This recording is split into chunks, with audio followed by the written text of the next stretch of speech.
हिंदवी स्वराज्याचे सरसंस्थापक छत्रपती शिवरायांना मानाचा मुजरा करतो। भारतीय राज्यघटनेचे शिल्पकार भारतरत्न डॉक्टर बाबासाहेब आंबेडकर यांना मानवंदना अर्पित करतो।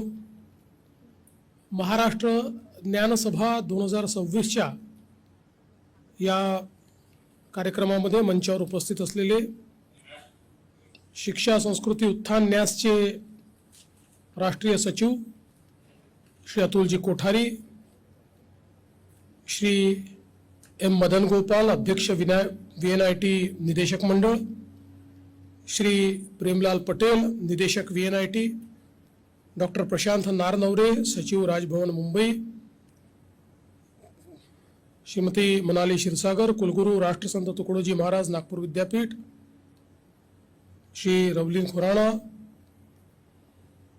कुलगुरू डॉक्टर प्रशांत बोकारे, श्री प्रेमलाल पटेल जी, श्री भीमराय मैत्री जी, या ठिकाणी मंचावर उपस्थित सर्व मान्यवर आणि समोर उपस्थित असलेले कुलगुरू, माजी कुलगुरू, शिक्षा क्षेत्रातील सर्व मान्यवर आणि उपस्थित सर्व भगिनी आणि बंधुओं, यहाँ पर वैसे तो प्रायः सभी लोग मराठी समझते हैं, लेकिन कुछ लोग चूंकि बाहर से आए हैं इसलिए मैं अपना भाषण हिंदी में करूंगा। मुझे इस बात की बहुत खुशी है कि महाराष्ट्र ज्ञान सभा 2026 नागपुर में आयोजित की गई और हमारे 4 प्रमुख संस्थाएं एक साथ आकर, जिसमें हमारे नागपुर यूनिवर्सिटी, राष्ट्रसंत तुकडोजी महाराज नागपुर यूनिवर्सिटी, गुणवाना यूनिवर्सिटी और जो हमारे 2 सेंटर्स ऑफ नेशनल एमिनेंस है, ऐसे हमारे VNIT और IIM नागपुर, ऐसी 4 संस्थाओं ने साथ में मिलकर इसका आयोजन किया है। और विशेष रूप से इसके पीछे की भावना विकसित भारत 2047 और विकसित महाराष्ट्र 2047, ये दोनों जो हमारे उद्दिष्ट है, इन उद्देश्यों की पूर्ति के लिए किस प्रकार से शिक्षा क्षेत्र कंट्रीब्यूट कर सकता है, किस उद्देश्य से हमने काम करना चाहिए, किस दिशा में हमने काम करना चाहिए, ऐसी सारी विषयों पर एक मंत्रणा करने के लिए हम सभी लोग यहां पर एकत्रित आए हैं। मैं ऐसा मानता हूं कि जो हमारी देश की शिक्षा नीति है, विशेष रूप से 1985 के बाद पहली बार प्रधानमंत्री मोदी जी के नेतृत्व में नई शिक्षा नीति के लिए प्रयास शुरू हुए और 2020 में नई शिक्षा नीति को हम लोगों ने स्वीकारा और उसके बाद लगातार इस शिक्षा नीति के तहत जो बदलाव है, जो नवाचार है, उनको अपनाने का प्रयास हम सब लोग मिलकर कर रहे हैं। हम सभी जानते हैं कि इस शिक्षा नीति का सबसे महत्वपूर्ण अगर कोई उद्देश्य है तो वो वैश्विक ज्ञान का भारतीयकरण और भारतीय ज्ञान का वैश्विकीकरण, ये हमारा उद्देश्य है। इसलिए आज जिस दिशा में विश्व जा रहा है, उस दिशा में भी हमारी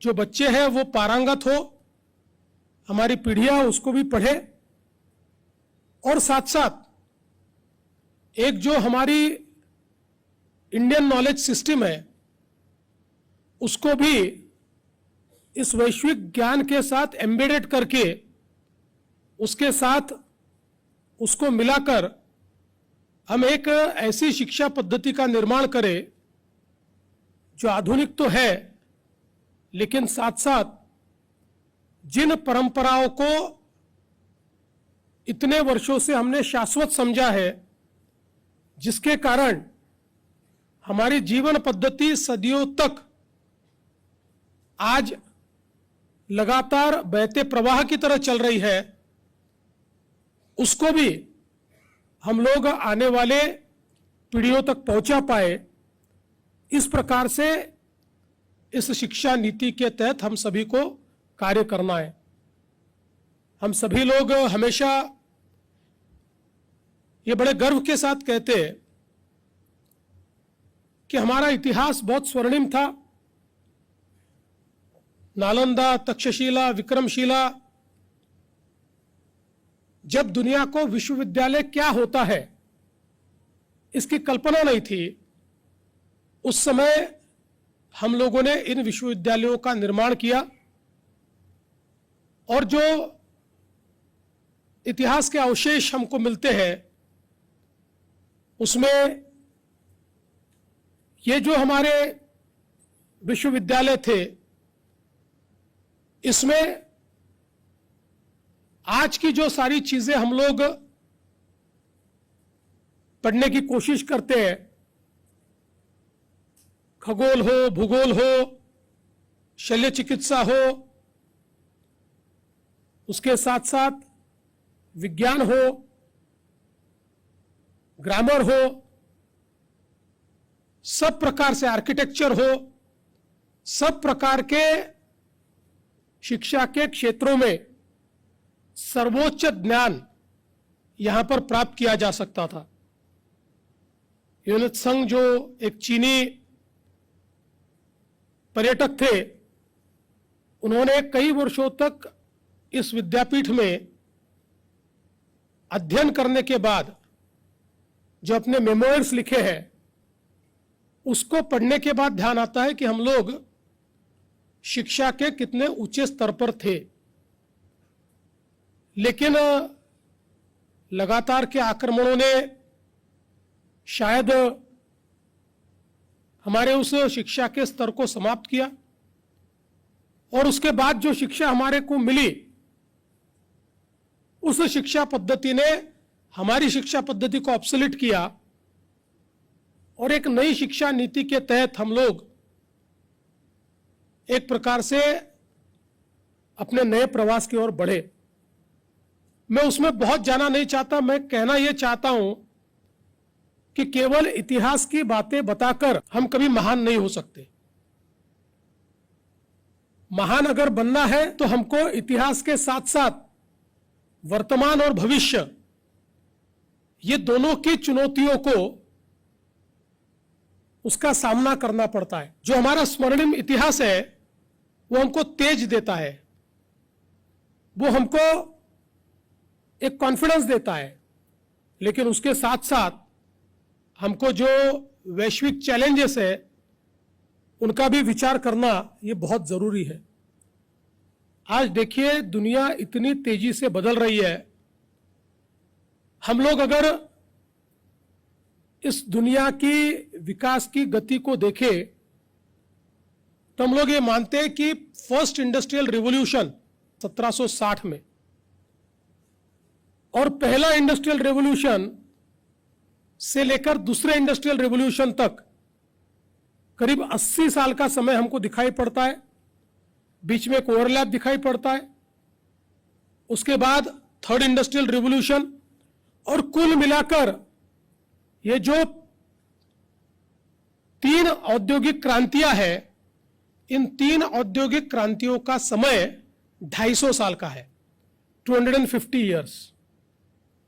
लेकिन अब तेजी देखिए कि फोर्थ इंडस्ट्रियल रिवॉल्यूशन, इंडस्ट्री 4.0, इसकी शुरुआत 2010 में हुई और 2010 से लेकर 2026 में अब हम लोग 6th इंडस्ट्रियल रिवॉल्यूशन में है। 4th, 5th and 6th 3 industrial revolution 250 साल में और 3 इंडस्ट्रियल रिवॉल्यूशन ये 15 साल में। किस गति के साथ हम आगे बढ़ रहे हैं, अगर इसको हम नहीं समझेंगे तो शायद हम लोग कहीं ना कहीं पीछे रह जाएंगे। और विशेष रूप से ये जो हमारे तीनों चौथा, पांचवा और छठवां इंडस्ट्रियल रिवॉल्यूशन है, इस रिवॉल्यूशन को गति देने वाली जो टेक्नोलॉजी है या आज डीप टेक और एआई है, इन सबको सृजित करने में विश्व भर में जो भारतीय लोग हैं, भारत के बाहर बसने वाले जो भारतीय माइंड से मस्तिष्क है, इनका एक बहुत बड़ा रोल रहा है। इसलिए मैं ऐसा मानता हूं कि हम लोगों को इस चुनौती को समझना पड़ेगा, क्योंकि आज हमारी शिक्षा की नीति जो है उसमें हम लोग एक ह्यूमन रिसोर्स तैयार करना चाहते हैं, एक मानव संसाधन तैयार करना चाहते हैं कि जिसमें एक होलिस्टिक डेवलपमेंट तो हो ही, लेकिन नैतिक के साथ साथ व्यवसायिक भी जो गुण है, उन गुणों का रोपण उस व्यक्ति में हो, ताकि उसकी बौद्धिक क्षमता, उसकी भावनिक क्षमता, उसकी शारीरिक क्षमता, उसकी नैतिक क्षमता के साथ साथ वो व्यवसायिक रूप से भी अपना जीवन यापन करने के लिए और एक प्रकार से अपने देश की अर्थव्यवस्था में एक कंट्रीब्यूटर बनने के लिए भी हम लोग तैयार कर पाए।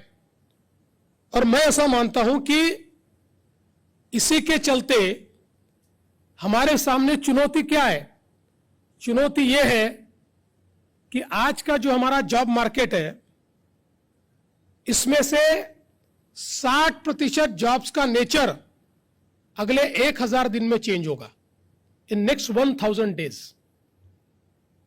क्योंकि जिस गति से डीप टेक और एआई सारे क्षेत्रों को बहुत बड़े पैमाने पर बदल रहे हैं, और इसका मतलब यह नहीं है, कई लोग ये कहते हैं कि ये तो सारा बेरोजगारी बढ़ाएगा।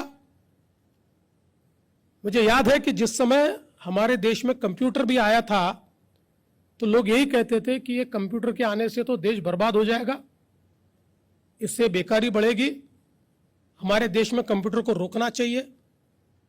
टेक्नोलॉजी कभी रुकती नहीं है, टेक्नोलॉजी तो आगे बढ़ती है, आपको तय करना पड़ता है कि टेक्नोलॉजी के साथ आप आगे बढ़ेंगे कि नहीं।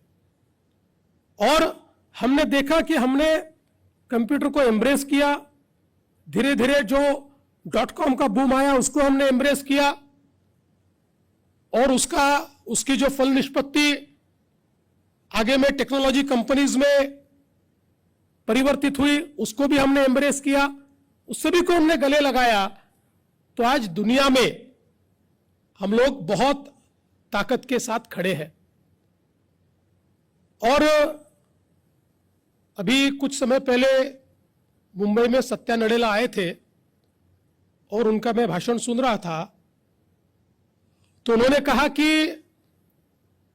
हमारा जो सबसे बड़ा डेवलपमेंट इंजन हमने तैयार किया है एआई का, हम ऐसा मानते हैं कि 2030 में उसके ऊपर डेवलपर कम्युनिटी में 60% लोग ये भारत से होंगे। तो मैं ऐसा मानता हूं कि एक ब्राइट इस प्रकार की ये परिस्थिति है, लेकिन जैसे हमने डिजिटल डिवाइड ये पिछले समय देखा, ऐसे क्या एआई डिवाइड भी तैयार होगा? इसका भी विचार हमको करना पड़ेगा। इसलिए मैं ऐसा मानता हूं कि आज हमें हमारी जो इंडियन नॉलेज सिस्टम है, इसको जिस प्रकार से कोठारी जी ने कहा कि इन चीजों को हम साइलो में नहीं देख सकते। हम आज की शिक्षा नीति और इंडियन नॉलेज सिस्टम, ये दो चीजें अलग अलग नहीं कर सकते। ये एम्बेडेड इस पद्धति से हमको इसको देखना पड़ेगा। ये दोनों को साथ में लाकर हमारी शिक्षा नीति को हमको आगे ले जाना पड़ेगा।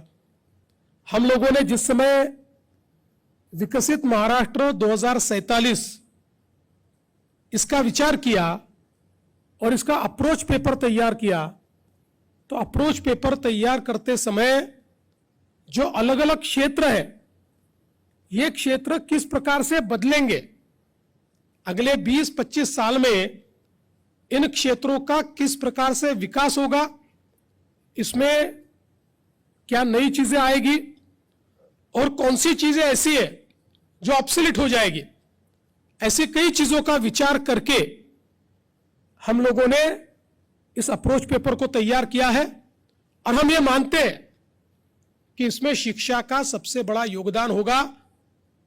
और मैं तो ऐसा मानता हूं कि आज शिक्षा के क्षेत्र में किसी भी विषय पर काम करने वाले हमारे प्राध्यापक हो, हमारी यूनिवर्सिटीज हो, उसके अलग अलग फोरम हो, उन्होंने पहला सवाल यह करना चाहिए कि जो हम पढ़ा रहे, इज इट रेलेवेंट, क्या ये रेलेवेंट है?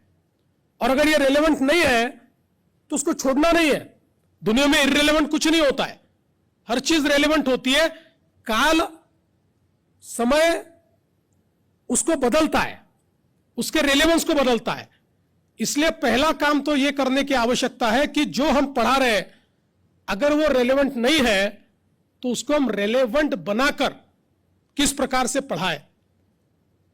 और इसके लिए यह भी आवश्यक है कि न केवल हमारे विद्यार्थी बल्कि आज की परिस्थिति में हमारे शिक्षकों को भी यह ध्यान में रखना होगा कि जो वो पढ़े हैं शायद उसमें से कई भाग ये आज बदलती हुई परिस्थिति में इररिलेवेंट हुआ है, उसको छोड़कर आज रेलेवेंट क्या है, इसकी ट्रेनिंग, इसकी शिक्षा ये शिक्षकों को भी लेनी पड़ेगी। क्योंकि जब 15 वर्षों में 3 इंडस्ट्रियल रेवोल्यूशन आते हैं तो समाज में कोई भी स्टैटिक नहीं रह सकता, कोई भी ये नहीं कह सकता कि मुझे सब पता है। हर व्यक्ति को बदलना होगा, नई पद्धतियां स्वीकारनी होगी, शिक्षा को संवारना होगा और ज्ञान को आगे ले जाना होगा। आज नारनौरे जी जिसका उल्लेख कर रहे थे, अभी नई शिक्षा नीति में फॉरेन यूनिवर्सिटीज को अपने देश में आने की अनुमति मिली है। मुंबई में हम लोग एजुसिटी तैयार कर रहे हैं। एजुसिटी में 12 टॉप रैंकिंग यूनिवर्सिटीज दुनिया की हम लोग ला रहे हैं। 7 यूनिवर्सिटीज ने अपना टेम्पररी कैंपस शुरू कर दिया है और 2028-29 तक वो अपने कैंपस में एजुसिटी में जाएंगे। इसका मकसद क्या है? इसका मकसद यह है कि एक समय था जब हम फॉरेन यूनिवर्सिटीज को इसलिए नहीं लाना चाहते थे कि हम कंपीट नहीं कर सकते थे। मैं आज मानता हूं कि भारत की शिक्षा में आज ये परिस्थिति है कि इन फॉरेन यूनिवर्सिटी के साथ हम कंपीट कर सकते हैं। और जब तक स्पर्धा की भावना तैयार न हो तब तक व्यक्ति और अच्छा करने की इच्छा नहीं रखता। इसलिए मुझे यह विश्वास है कि आज शायद फॉरेन यूनिवर्सिटीज के आने के बाद हम लोग ये एक्सपेक्ट कर रहे हैं, चूंकि ये टॉप रैंकिंग यूनिवर्सिटीज है और उस देश में जाकर पढ़ने से 1/10 या 1/20 ऐसे पैसों में हम लोग बच्चों को यहां पढ़ा पाएंगे। तो शायद अगले 5 या 7 सालों में इन यूनिवर्सिटीज में 80,000 से 1 लाख बच्चे पढ़ेंगे। लेकिन मैं ऐसा मानता हूं कि उसके साथ साथ अगर हमारी यूनिवर्सिटीज भी उस प्रकार का कॉम्पिटेंस तैयार करेगी, स्पर्धा में उतरेगी, तो उससे हमारे बच्चों को भी फायदा होगा और मेरा पूरा विश्वास है कि हम भी उस लेवल तक जा पाएंगे। आज दुनिया में हमने देखा है रिसर्च कंपनीज में नहीं होता, रिसर्च ये यूनिवर्सिटीज में ही होता है। दुनिया के सबसे महत्वपूर्ण शोध भी यूनिवर्सिटीज में लगाए जाते हैं। आज हम लोग देखते हैं मेडिकल फील्ड में मेडटेक ये इतना आगे बढ़ा है, लेकिन अगर हम देखें तो मेडटेक की बेस्ट लैब्स कहां है? तो यूनिवर्सिटीज में है।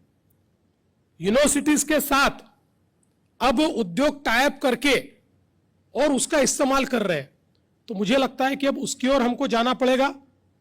इसलिए जो ज्ञान हमारे पास था, शायद मैं ऐसा मानता हूं कि किसी भी कंप्यूटर के बिना हम लोगों ने कई हजारों साल पहले सूरज की दूरी, चंद्रमा की दूरी ये तय कर दी थी, और वो आज भी बदली नहीं है, वैसे ही है। तो ये कहीं ना कहीं हमारे पास जो ज्ञान था, इस ज्ञान को नए ज्ञान के साथ मिलाकर हम लोग जब हमारी पद्धतियों को तैयार करेंगे तो एक वैश्विक ज्ञान तैयार होगा। विश्व को जिस प्रकार के मानव संसाधन की आवश्यकता है, वो मानव संसाधन हम दे पाएंगे।